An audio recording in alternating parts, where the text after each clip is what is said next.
జమాలన్నా నేను ఇక్కడ మంచులో అందరు వెళ్ళిపోయారు. వెళ్ళిపోయి ఇబ్బంది ఏం లేదు.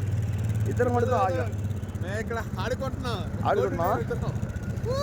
మంచులో మామూలు లేదు. ఒక రేంజ్లో ఉంది ఇక్కడ. అందరు రైడ్స్ బాగా తిరుగుతున్నారు, ఎంజాయ్ చేస్తున్నారు. ఇక్కడ తిరగాలంటే మినిమం డబ్బే ఉండాలి. డబ్బు లేనిది ఏ పని జరగదు ఇక్కడ. పక్కన బావా, ఇక్కడ చూస్తుంటే అర్థమవుతుందిగా.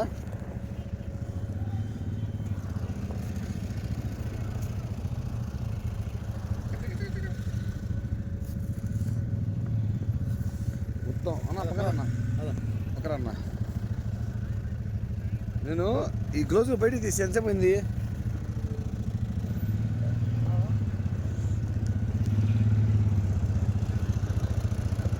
మినిమం హ్యాండ్ గ్లోవ్స్ తీసేసి అరగంట పైన అయింది. అరగంట నుంచి హ్యాండ్ గ్లోవ్స్ తీసేసి తిరుగుతున్నా. చేతిలో అయితే సెల్ పట్టుకున్నానంటే అది ఎముకలతో ఏకిమినట్టు భయ, ఎముకలతో సహాయంతో పట్టుకున్నాను అంతే. చేతిలో మటుకు అయితే అన్న జమలన్నా చేతులు బయట తీసి ఎంతసేపు అయిందన్నా? నీ మామూలుగుండే కాదన్నా, కట్టకట్టిపోయి ఉంటుందన్నా. పావుగంట అయింది. ఎముకలతో పట్టుకున్నా అలా కాదన్నా.